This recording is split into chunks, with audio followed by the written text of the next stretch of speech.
And here's So I'm Jeff. Jewish, and we've all heard once or twice in our lives that Jews like Chinese food. And I wonder why this is. Where did this tradition originate? Well, I think it must have been about, 500 years ago when it was when Chinese food restaurant was the only place open on Christmas.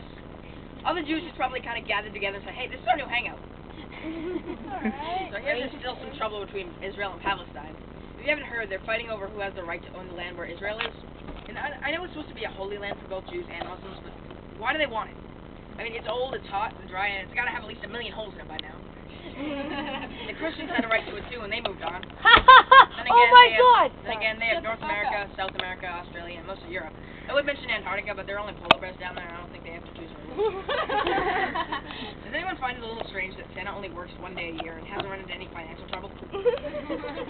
I'm not even sure if he really lives in the North Pole. He probably tells people that. He probably lives in the Bahamas or something. And the only reason he tells people he lives in the North Pole is to throw off the IRS.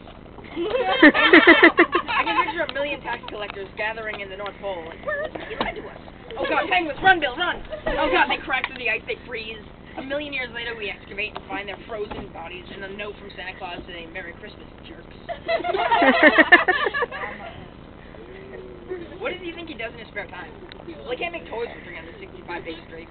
He's like 2,000 years old. He's got to take a few breaks. Do you think he and the elves ever have like wild parties when Mrs. Claus is away? No, maybe when she's home they make forts and they put up signs that say no girls allowed, and she gets mad and leaves. What if Mrs. Claus left Santa? What do you think she'd say? What's this? I didn't stay with you 2,000 years so you can make toys for children. What about 90s? Where are my toys? You never gave me children anyway. You try to get it back too. But honey, the children of our world are our children. I don't want to hear it. I'm out. Then she'd leave and Santa would cry and Christmas would just... And they never made a claymation movie about that, did they? I want to be rich. Who doesn't want to... Okay, if you could buy anything in the world... No. Anyway, if you could buy anything in the world, what would you buy? Olivia's house. Alright, someone who's not mentally insane. House. Alright.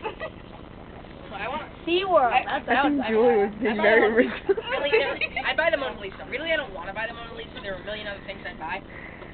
But I just want to buy the Mona Lisa just so I can poke out its creepy-ass eyes. Follow me everywhere I go. Thank you, Holly. So, are Obama's ears just going to keep growing? Don't be mean to Obama. I love him. No, I like him too, but he's starting to look like a thin Dumbo.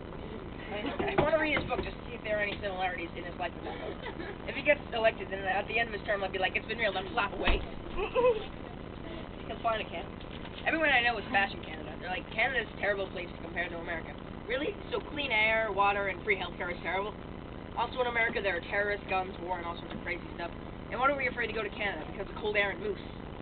So, in Canada, I'm sure there are moose robbing convenience stores left and right. They're like, put the money in the bag between the antlers. Do it! I will kick you in the hoof in the face, and it will hurt. Then they'll gallop away. So here's a couple of jokes. Here's a couple of jokes with real punchlines. So a college professor is giving his first exam of the year to cut down the class. For anyone who fails, they're going to get out of the class. So he hands out the test and says, you have exactly 3 hours to take this test. Any late papers will not be graded. So everyone begins. An hour into the exam, a late student comes in. He apologizes, takes the test, and begins working. Then, at the end of the 3 hours, everyone's finished, and they put all their papers on a stack on the desk. And like a half hour everyone's finished and left. The late student brings his finished test up to the professor and hands it to him. The professor won't take it because it's late. Enraged, the student goes, "What? Don't you know who I am? Do you not know who I am?" Quite frankly, I don't, replies the professor. He says, good, and jams his pile into the middle of the test. Jams his test. Damn, I messed that one up. I like it, though. So apparently an official survey last year took place for women between the ages of 21 to 65, and they were asked if they would ever consider being involved with former President Bill Clinton. 1% said no. 2% said yes. And this is the most amusing. 97% said never again. What do you call a Jewish man's alarm clock? What do you call a Jewish man's alarm clock? Hey, what's with the Jewish? His wife. Seriously. He's Jewish. Oh, gotcha.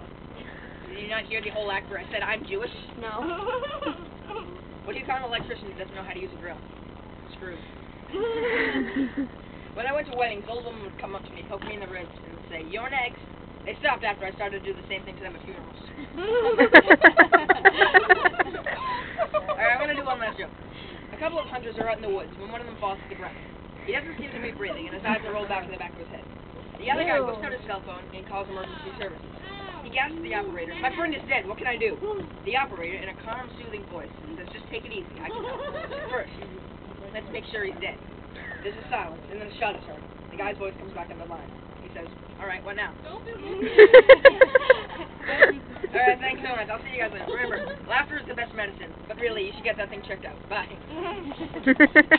Yay!